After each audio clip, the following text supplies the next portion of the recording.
BNP chairman Tarique Rahman বলেছেন, রাজনৈতিক দলগুলোর মধ্যে মত পার্থক্য থাকা সত্ত্বেও যেকোনো মূল্যে গণতান্ত্রিক ধারা অব্যাহত রাখতে হবে।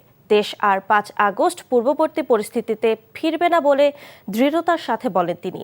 গণমাধ্যমের শীর্ষ ব্যক্তিদের সাথে মতবিনিময়ে তারেক রহমান বলেন, সামনে অনেক চ্যালেঞ্জ, ক্ষমতায় গেলে গণমাধ্যমের কাছে এমন সমালোচনা আশা করে বিএনপি যাতে সমস্যাগুলোর সমাধান হয়। ইমরুল আহসানের রিপোর্ট।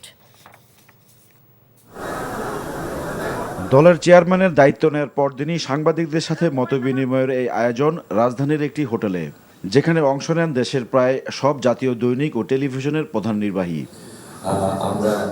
অনুষ্ঠান স্থলে সবার সাথে শুভেচ্ছা বিনিময় করেন তারেক রহমান। গণমাধ্যম ব্যক্তিদের কথায় উঠে আসে বিগত দিনের সাংবাদিকতা ও সামনের দিনের প্রত্যাশার কথা।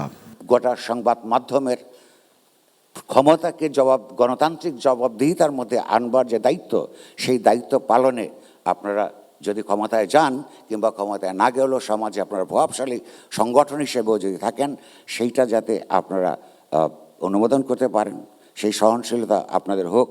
জনাব তারেক রহমান, আপনি 17 বছর দেশে ছিলেন না, আপনি জানেন না এখানে কি হয়েছে।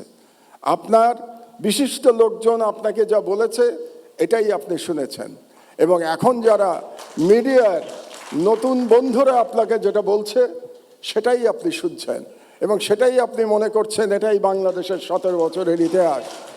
বাংলাদেশের 17 বছরের ইতিহাস এটা না।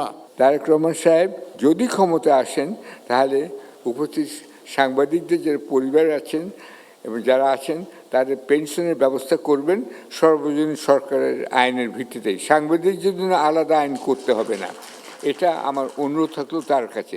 ক্লাইমেট চেঞ্জ নিয়ে আমরা কিন্তু রাজনৈতিক দলরা বা অত আলোচনা করছি না।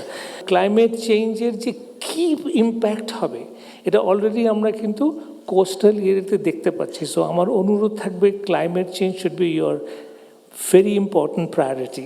17 বছরের নির্বাচন থেকে ফিরে গণমাধ্যমের শীর্ষ ব্যক্তিদের কথা মনোযোগ দিয়ে শুনেন বিএনপি চেয়ারম্যান। বলেন, দেশের বাইরে থাকলেও সবসময় দেশের সাথে যোগাযোগ রেখেছেন তিনি।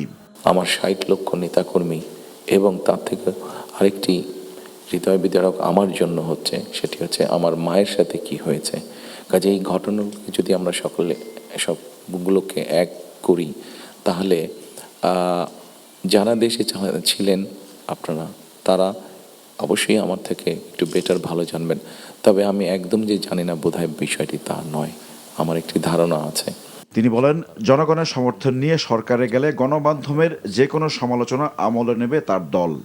আপনাদের কাছ থেকে এমন ধরনের আলোচনা সমালোচনা আমরা পাই যেটা আমাদেরকে সাহায্য করবে দেশকে সামনে এগিয়ে নিয়ে যেতে, শুধু সমালোচনা করার জন্য নয়।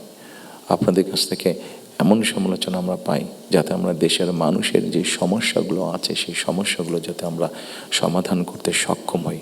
5ই আগস্টের আগের পরিস্থিতিতে ফেরার কোনো সুযোগ নেই বলে মন্তব্য করেন তারেক রহমান। সামনে আমাদের অনেক কঠিন চ্যালেঞ্জ আছে, আমাদের মধ্যে বিভিন্ন রকম মত পার্থক্য আছে। আমাদের বিভিন্ন মত পার্থক্যগুলো নিয়ে যাতে আমরা আলোচনা করতে পারি, আলাপ করতে পারি।